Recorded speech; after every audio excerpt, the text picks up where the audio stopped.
everybody, welcome in. Let's get into this story about Joanne Walker. She went missing after going for a walk, and she was later found deceased. And her daughter, Kelly, says, "My mom's story was frighteningly similar to Nicola Bulley's. This has to stop." And with that, let's get into it.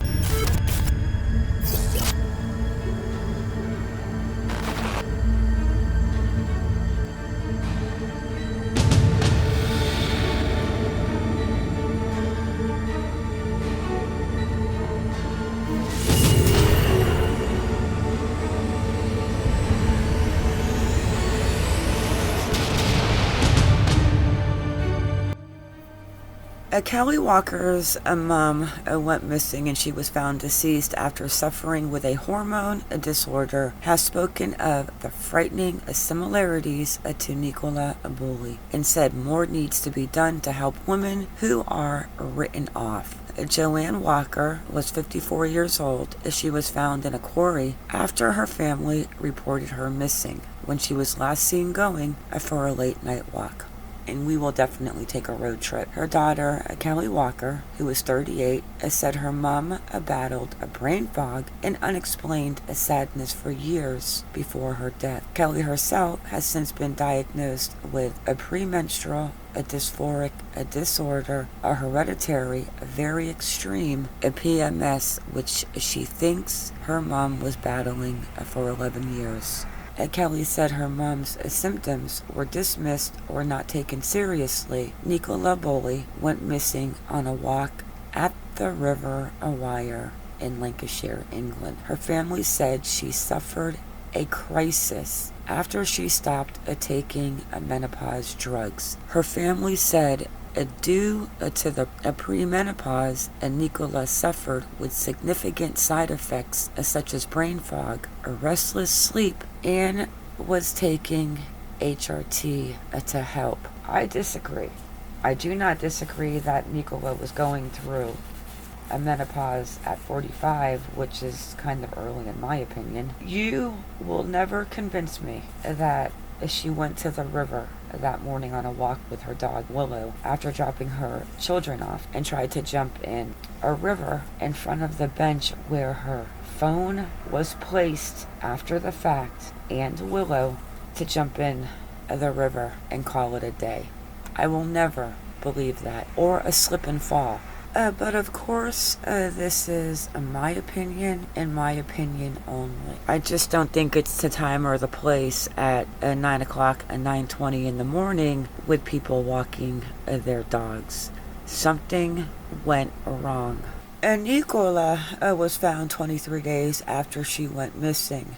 Kelly is saying the similarities to her mom made all my grief and sadness come flooding back. Kelly is a nail technician and says, "I just feel that so many women are written off as batshit crazy. We are being misdiagnosed with a bipolar disorder and fibromyalgia or whatever, and the hormonal side is not taken seriously enough, fast enough. I mean, half of us are women and we know our own bodies and minds, but we are just not heard.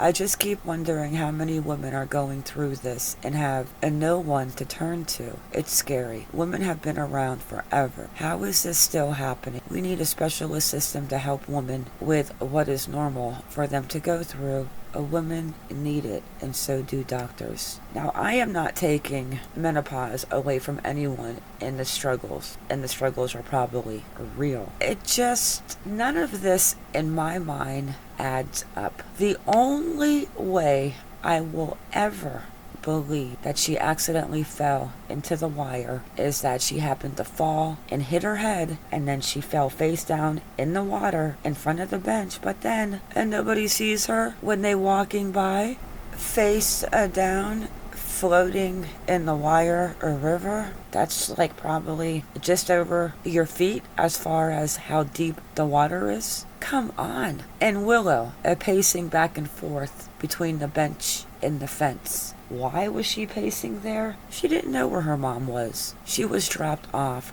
back at that bench through that gate, and I will show you after I finish reading you Kelly Walker's mom's story. The similarities, Kelly says, reinforced all of her feelings about her mother's situation and Nicola's. I truly believe, she said, that she would be here today, still doting on her grandson if she got the treatment she needed. Joanne, Kelly's mom, was a shop manager. She was last seen around 10 p.m. on July 10th, 2020, after she finished work, leaving her home in Tillicoultry, Lancashire. She was found 2 days later at Tillicoultry, Quarry. An inquest later returned a death by misadventure conclusion, saying she fell and died, Kelly said. She was also found 2 days later and not 23 days later. Kelly continues to say that she believes her mom would never have walked somewhere dangerous in the dark and on her own if she'd been receiving hormone treatment. Joanne was suffering brain fog, pain, and unexplained sadness for 11 years before her death, Kelly said. And Kelly started having the same symptoms 6 years ago. Kelly was wrongly diagnosed with postnatal depression, fibromyalgia, PTSD, and grief before medics hit on her final diagnosis of a premenstrual dysphoric disorder in August of 2021. PMDD is a very severe form of a premenstrual syndrome. It causes a range of emotional and physical symptoms every month, and it is heritable, a mood disorder. Changes in hormone levels can trigger symptoms. HRT is working for me, but was not given to my mom. And Nicola Bulley is reported to have suffered a brain fog and restless nights, but stopped taking HRT because of headaches. Where does this come from? Did we get a message from Nicola saying this? Was this from Paul? Is this from Emma? Where is all of this information coming from? Kelly goes on to say, I remember my mom just begging doctors to listen to her.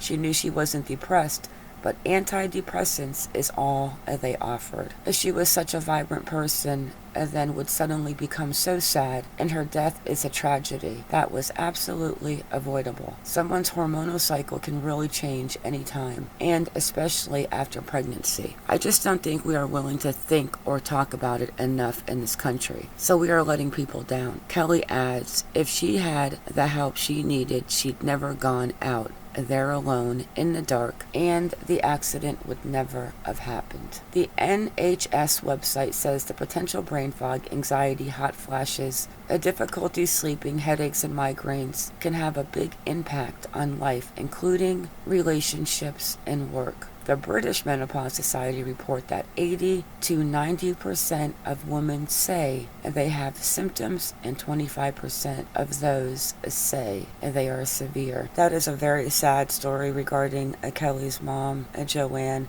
and my thoughts and prayers go out to Joanne, her family, and her friends. Let's go have a look at the Tillicoultry, Quarry real quick, and then we're going to go back and take one more look at the gate behind the bench. Tragic discovery. A body found in Quarry in search for missing Scott's mom, Joanne Walker. Joanne, 54 years old, was last seen around 10 p.m. on a Friday at her Stalker Avenue home in Tillicoultry, Lancashire.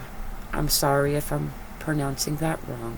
She was reported missing by her family 24 hours later. Speaking at the time, Inspector Gillian Burns described Joanne's disappearance as out of character and added, we are concerned for her welfare. The tragic discovery was made at Tillicoultry Quarry around 3:30 p.m. yesterday. This article was published July 13th, 2020. And her death was not being treated as a suspicious. Let's go head over to maps before I show you the gate that I keep talking about.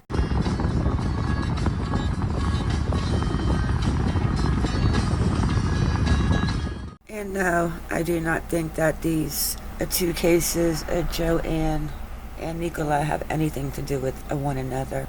I think it's sad I also want to discuss very soon the CCTV footage that was released and the family's interviews and statements. So Joanne lived on Stalker Ave, and she was found in the Tillicoultry quarries. Why was she walking? Even this one, I could find fault in almost everything I researched, because why would the family turn her in missing at 24 hours later? And why would she be? It doesn't even make sense, right? Half of the missing cases, women going missing, never make a sense. I can see going on a walk at the river and taking your dog, the morning routine, but to end up at the quarries? Don't even get me started. That is bizarre. Is that not bizarre?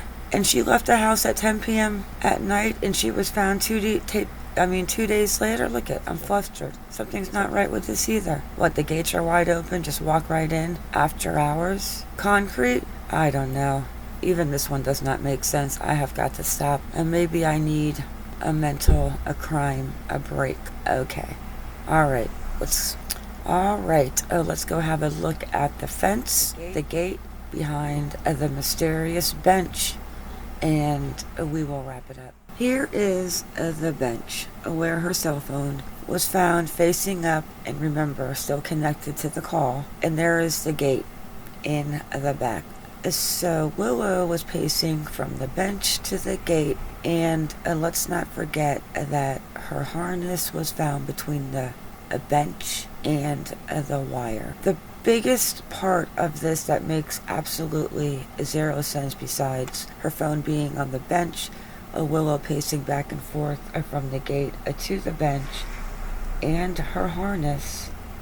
Why was Willow not where Nicola fell in? We're not talking about hours. We're talking about minutes after she was seen to where her phone was found. Leave your comments down below. And with that, it is a wrap. Everybody, thank you for coming in. Please make sure you click the like, the subscribe, and the bell for notifications so you do not miss the next time we drop a video or go live. Everybody, have a good day or a good night wherever you are in the world, and stay vigilant. I am out.